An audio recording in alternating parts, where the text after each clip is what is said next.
আপনাদেরকে বলেই ফেলি, আপনারা তো রাগ করবেন হঠাৎ করে ছেড়ে দিলে, কিন্তু রাগ করলেও কিছু করার নাই। এই যে ডাক্তার সাহেব নুরুজ্জামান ভাই, হ্যাঁ রে পিরাপিরি, আমি এলেঙ্গাই প্রোগ্রাম, আমি বলছি ভাই এত দূর থেকে সম্ভব না সম্ভব না।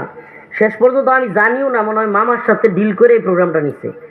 এমন পিরাপিরি কইরে আমি বলছি ভাই এলেঙ্গার পর্যন্ত রাস্তা যেই খারাপ, ওখানে 11টায় বয়ান করার কথা, অলরেডি বাইজে গেছে এখানে 10টা, আমি কিভাবে যাব ভাই? এখানে অলরেডি নূর হোসেন নুরানি সাবুজুর আলোচনা করতেছে, এরপরে আর কোনো বক্তা নাই।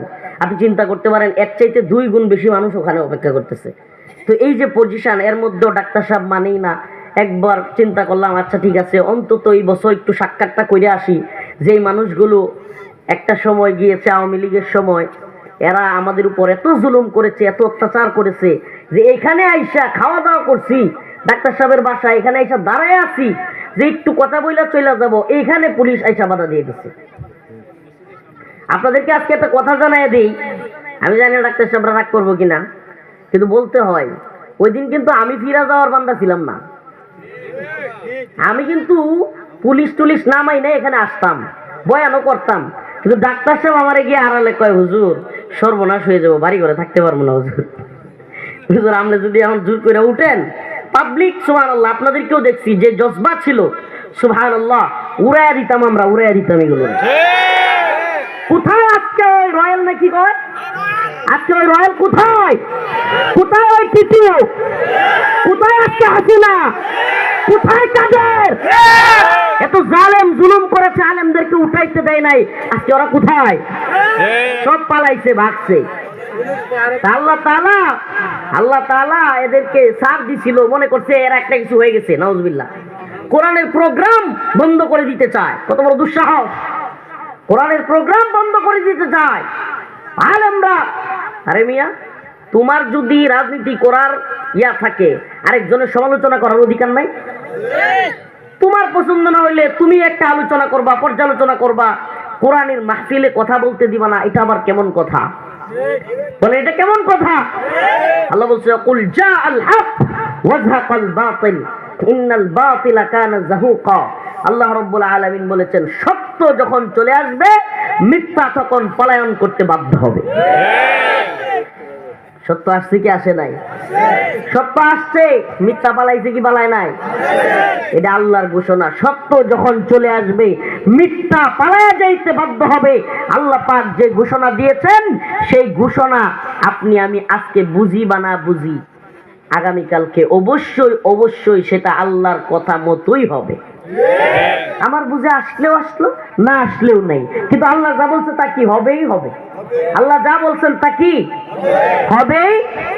সুবহানাল্লাহ। অতএব গোলামিটা করব কার? কোন নেতার, কোন নেত্রীর, কোন দলের? গোলামি করব কার?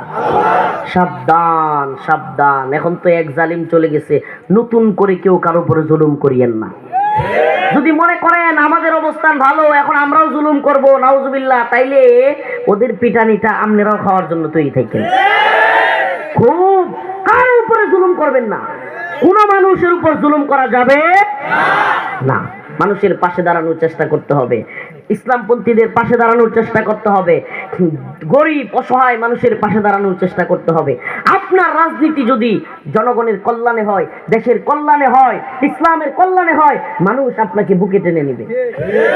মানুষ কোন জালেমকে কখনোই অন্তর থেকে মোহাব্বত করে, ভয়ে কিছু বলে না, ভয়ে কিছু বলে না, কিন্তু আড়ালে ঠিকই সমালোচনা করে যে এই লোকটা কতই না খারাপ। আপনি জানেন, আপনাদের ওই ভিডিও পুরো সারা বাংলাদেশে আলোচিত হয়েছিল তখন, সারা বাংলাদেশে, আলহামদুলিল্লাহ। তবে এখানে একটা কথা বলতেই হয়, আমার সাথে যে ছেলেটা এসেছিল সে মূলত কিছু মিসআন্ডারস্ট্যান্ডিং করে ফেলছিল, যদিও এটা পরবর্তীতে আমি ওরা শাসাইছি, আমি জানতাম না ও আইসা কি কথা বলতেছে।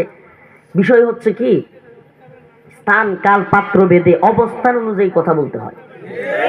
একই কথা জামাত ইসলামের আমির সাহেব বললে কিংবা হেফাজতে ইসলামের আমির সাহেব বললে যেই প্রতিক্রিয়া হবে, যেই অবস্থান তৈরি হবে, এই একই কথা আপনাদের এলাকার একজন হুজুর বললে কিন্তু হবে কথা কিন্তু এক। সেম ভাবে প্রত্যেকটা বিষয়ের কথার গুরুত্ব, কথার ওজন, ব্যক্তি, এগুলো নির্ভর করে হলো ব্যক্তির অবস্থান অনুযায়ী। আলহামদুলিল্লাহ, আলহামদুলিল্লাহ, আল্লাহ পাকের শুকরিয়া। সারা দেশে প্রোগ্রাম করি, সারা দেশে সফর করি, আলহামদুলিল্লাহ, আল্লাহ পাকের শুকরিয়া। মানুষ যেইভাবে ভালোবাসে, গ্রহণ করে নিয়েছে। এখন একটা কথা বললে মানুষের মধ্যে, অন্তরের মধ্যে গাতে যে না, এই লোকটা ত্যাগ স্বীকার করছে। যেমন এখানে উপস্থিত